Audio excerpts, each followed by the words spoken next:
I knew the things he told me. I knew how afraid Nathaniel was to be in that house.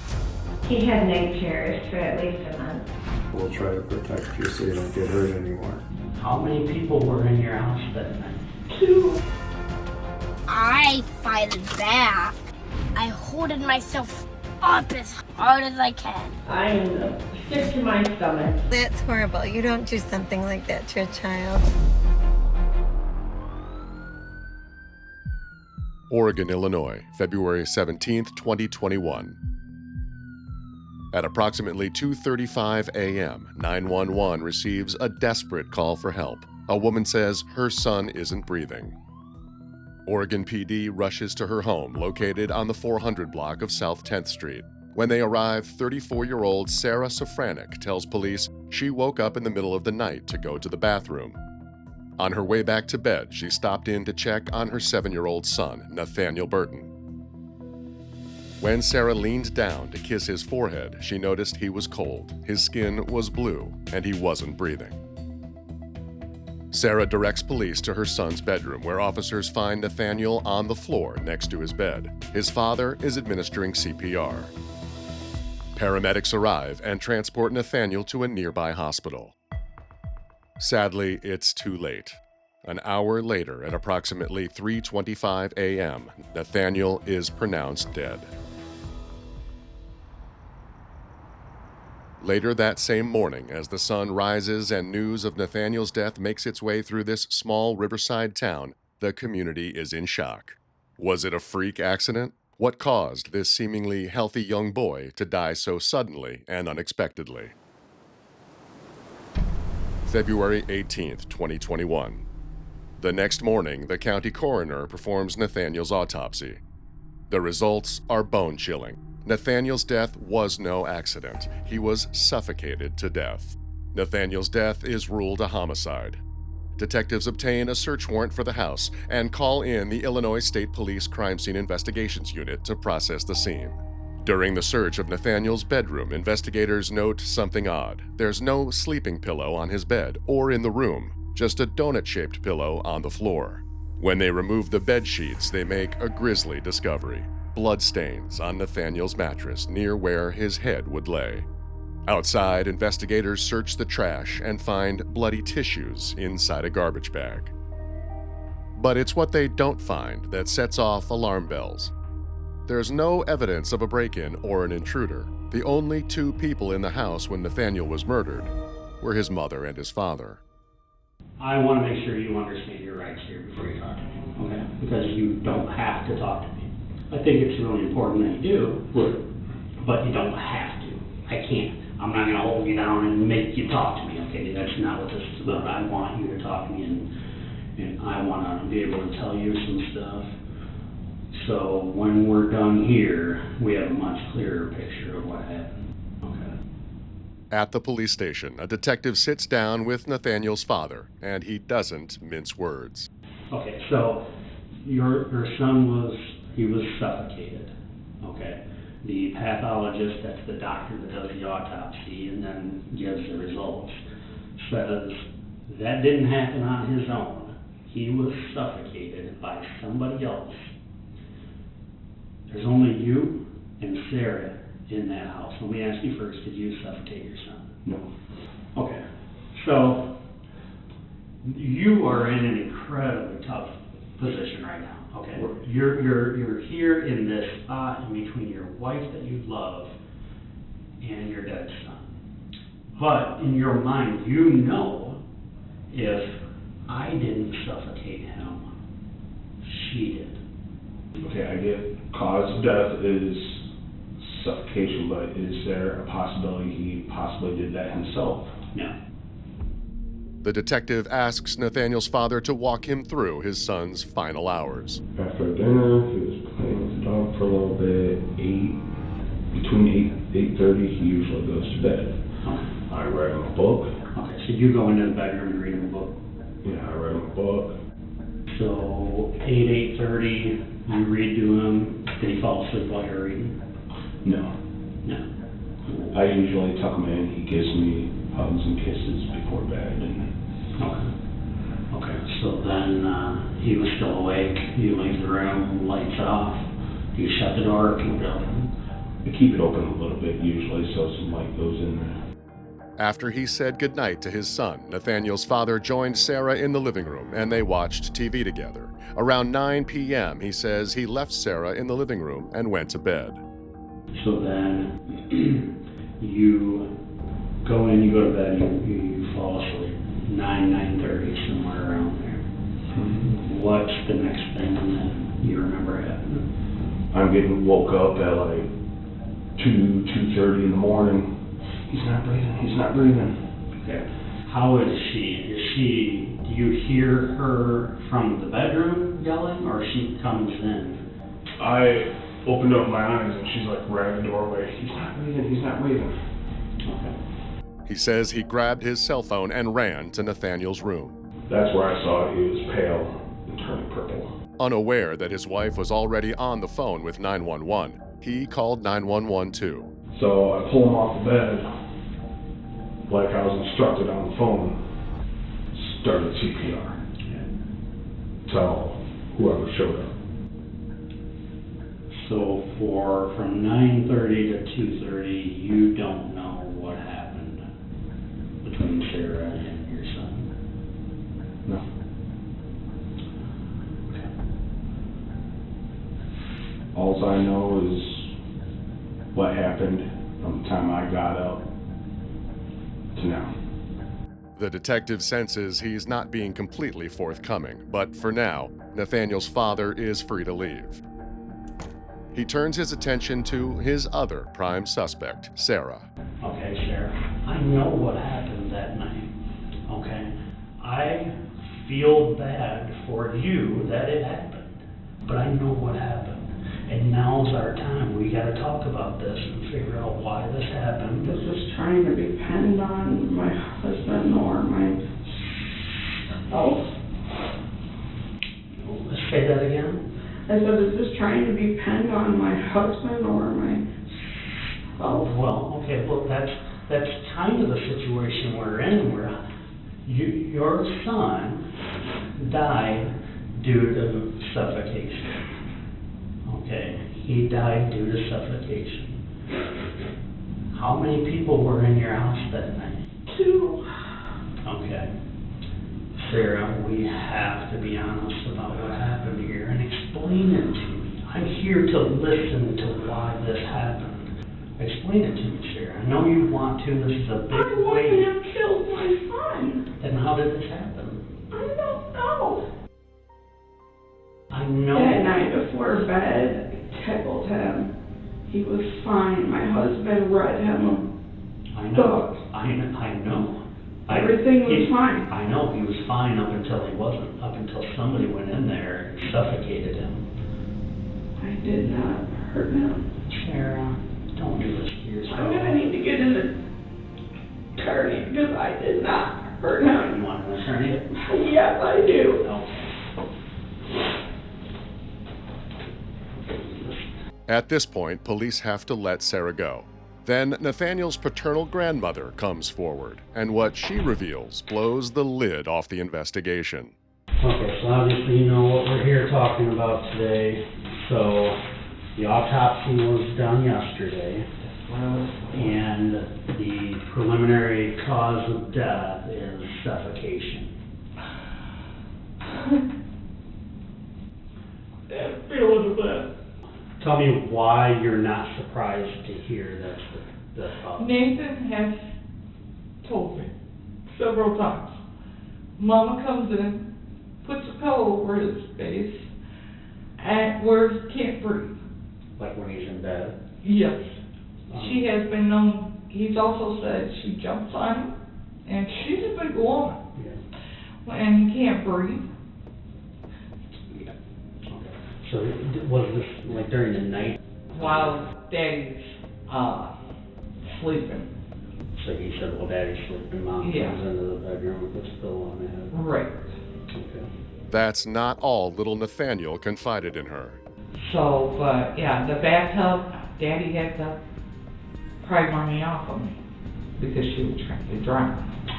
That was in the bathtub? Yes. He had to pull her off him when she was holding him under the water in the bathtub? The violence didn't end there. I was in the bathroom with Nathan, black and blue marks. And I went flying out. Where were the black and blue marks? All over his back. Nathaniel's grandmother says she told her son about seeing the bruises on Nathaniel's back, and she confronted him about the bathtub incident. So when you confronted him, he told me you had to pull Sarah off of him. He said, yeah, I did. Yeah. Did you, what happened from there? Nothing. Then he mentioned it to Sarah, and Sarah got mad, and she denies everything. Was DCFS told about that? We would report everything and they blow it up. I had called the hotline. They told me if it's not seriously injured or hospitalized, they couldn't do nothing. The detective notes that her son never mentioned these incidents to him in his police interview. So I interviewed him yesterday. It was kind of like he didn't know anything. How can we get to admit more of this stuff that he knew about? Tell you the truth, he is scared of her. Do you have any doubt in your mind what happened? I'm positive she did it. And you were concerned it was going to happen before it happened? Right. And he kind of told you, Nathan himself told you it was going to happen, almost the exact same thing that happened? He's even told me several times, Mama doesn't want me. When police meet with Sarah's own mother, she gives a statement that is just as direct and damning. I love Sarah, but I'm furious, man. That's my grandson. And you're furious because you believe she killed her son. You know what? I knew she did it before the coroner called and told me he was suffocated. I knew it.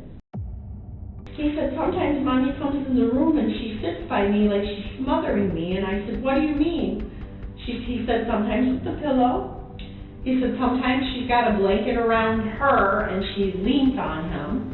And I said, well, do you get up? And he's like, yeah, I get up and I yell. And so he was terrified to be there with her. He made comments that he thought she was going to smother him. Yeah, he told me straight up. He's like, she's going to smother me or drown me one day. I knew how she treated him. I knew the things he told me. I knew how afraid Nathaniel was to be in that house with her. I knew when I called DCFS last year trying to get him out of that house, and they didn't do anything. Okay, so it's safe to say at this point you have no doubt that it was Sarah. I am sick to my stomach. I literally threw up yesterday. I am sick knowing that my child finally did what we thought she'd do. I don't think she hated him, but he was a burden to her. Yeah. So if she did kill him, you think that's why, just because she saw him as a burden? I don't know. As the focus of their investigation quickly narrows in on Sarah, detectives learn she has a history of mental health issues and prescription drug and alcohol abuse. They also look into the claims made by Nathaniel's grandmothers that they and others had flagged his abuse to Illinois' Department of Children and Family Services. What they find is troubling. Based on records between 2018 and 2021, DCFS visited Sarah's house to investigate multiple claims of child abuse and neglect, but charges were never filed, and Nathaniel remained in her care. February 23, 2021. As days go by and the investigation remains open, the community gathers for a candlelight vigil to honor the little boy his teachers described as very smart and a sweetheart. Neither Sarah nor Nathaniel's father attend the vigil, but after speaking with his mother, Nathaniel's father meets with police again. Okay, well, I've asked you for anything you've seen happen between him and Sarah. But we don't need to talk about that last interview. We're talking here now, and I just want to have you tell me now, because I talked to your mother, and your mother told me that she's told you about things over the years that she witnessed herself. So I know you at least know about that, but I know there's other things that you've seen over time, and you've had more time to think about it right now, and you said maybe that day when I first talked to you, it was so soon after you didn't have a clear head. Is that what you're saying? I still don't have a clear head, but try to remember. Okay. So what I brought up was that incident where you guys, Nathaniel had gone to your mom's, and your mom, she said that when she saw him, he had bruises on his back. Yeah. Okay. And can you tell me, you know about that? Yes. Okay. Tell me Exactly. what I don't know. I don't really remember what it was all about. About but how long ago do you think it was? I was saying maybe a couple years back. Maybe a couple of years. Yeah. Okay. So tell me what happened. Basically hit him with her cane. I had to pull her off. She was hitting him. Where was she hitting him? Back. On the back. Yeah. And she was using her cane. Yeah. Where was that happening at? In the living room. And do you know why at that time? I'm not sure what it was all about. Where was he standing or laying or? He was starting to crouch over, and I just happened to walk in. I think I was coming out of the bathroom at the time, and I literally had to pull her off. So she was hitting him with the cane in the back? Yeah. And you grabbed her and made her stop? Yeah. So, what was Nathaniel saying or doing while she was hitting him in the back? Please stop, please stop. So, okay, so the incidents we've talked about here, you're aware of her hitting him in the back with the cane. You described the situation. Your mom told you that Nathaniel said she held him under the water of the tub. Okay. What about when he has told her that she smothers him, puts a pillow over his head? What did she told you about that? That, no. I don't believe she has, but the more I think about things, I'm sure they will pop up. Despite admitting that he witnessed Sarah harm Nathaniel on multiple occasions, Nathaniel's father still expresses doubts about her guilt. You never, after seeing all this, hearing all this, you never thought that something's not right here. I knew there was riffraff. Yes, I never thought she would have killed our son. Personally, I don't know how true that is. I know you're saying it's true. Hard for me to believe it right now. Why? Tell me a reason why you can't believe it. Because all this time I thought she was just playing with him. As Nathaniel's father remains in denial about his wife's potential guilt, police get a tip. An employee at a nearby car wash that Sarah frequents has discovered a pillow inside a dumpster. Police retrieve the pillow and send it off for forensic testing. They also obtain surveillance video from the car wash, hoping it might show who dumped the pillow and when. What starts out as a promising lead ends in disappointment. The video gives them nothing. Whoever dumped the pillow wasn't caught on tape, and there's no forensic evidence on the pillow that conclusively ties it to Nathaniel's death. Despite these dead ends, detectives are convinced Sarah is their killer. As they continue interviewing witnesses and building their case against her, a conversation with Nathaniel's godmother yields new disturbing details and new evidence. Sorry, I feel like I'm gonna throw up. And like I said, I know this is not an easy thing to talk about. So if you need to step out, all you gotta do is just let me know, okay? The door is not locked. We'll just go right out there. Okay? Yeah. Nathaniel's godmother says she first came to know Sarah and her family through church. In 2014, less than a year after Sarah gave birth to Nathaniel, his daycare reported her to DCFS. So the godmother and her husband, Nathaniel's godfather, stepped in and offered to foster him. How old was he at the He was time? 5 months old. He was 5 months old. They also told us that the daycare had even told them that he had no signs of bonding with anyone. He was showing signs of neglect. There was a disconnect with, he had just never bonded with anyone. There was emotional, signs of neglect because of that. When Nathaniel was placed in their care, physical signs of neglect were visibly evident. He had scratches on his body and a large egg-sized lump on the back of his head. There were other signs, too. He would just scream and scream when he wanted his bottle. He just screamed like he was never going to eat again. At one point, with Sarah and her mother's blessing, his godparents attempted to gain custody of Nathaniel. However, a judge eventually ended up awarding sole custody to Nathaniel's father, who was living with his own mother at the time. Soon after, he and Sarah got back together, and for the next several years, Nathaniel bounced back and forth between his parents and his godparents. When we got Nathaniel back, he had night terrors for at least a month. He would wake up in the middle of the night just screaming and screaming and screaming, and we'd have to calm him down. Nathaniel's godmother describes in heart-wrenching detail what it was like handing Nathaniel back over to his parents. Way before this, we would start taking him back, and he figured the route and knew where he was going, and he'd start screaming in the car. I mean, when he was little. And we're crying, and we get him to the house, and Sarah's like crying because we can't even get him out of the seat because he won't let us unbuckle it. Over the years, she and her husband contacted authorities to report their concerns. She also collected evidence of her own, cell phone videos she filmed of Nathaniel describing some of the abuse he suffered at the hands of his mother. So tell me that again. She did what? You were in the bathtub already? Yeah, And you already had water going?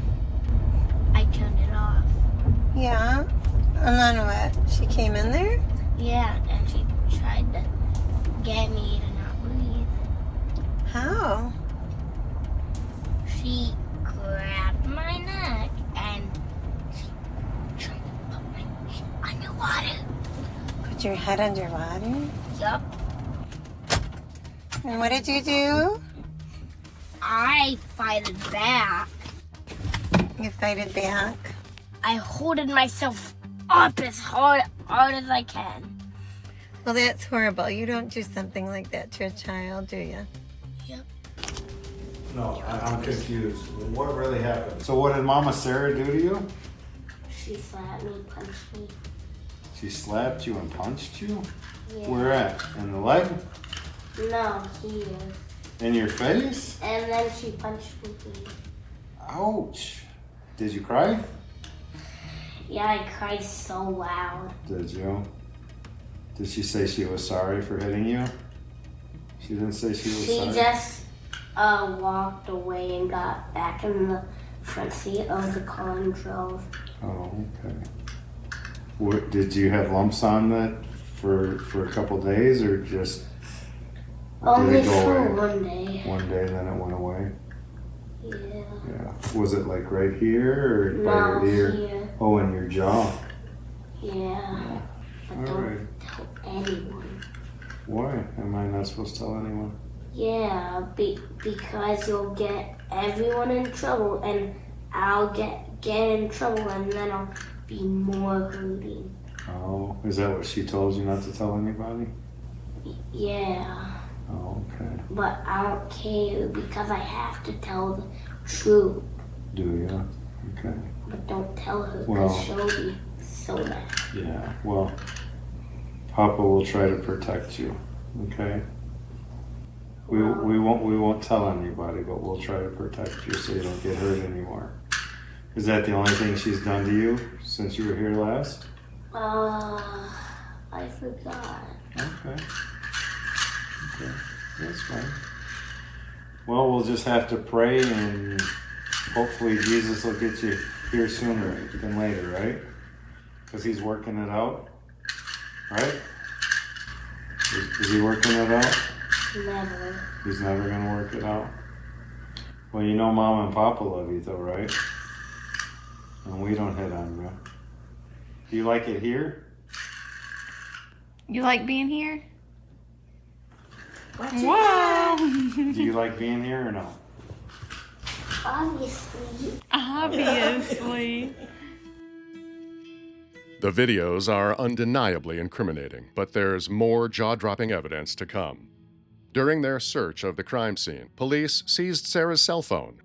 In March of 2021, police manually search her phone, and what they find in her Google search history becomes the nail in her coffin. On April 21st, 2021, the state of Illinois charges 34-year-old Sarah Safranek with 5 counts of first-degree murder and 1 count of aggravated battery to a child in connection with her son's death. Her bail is set at $2 million.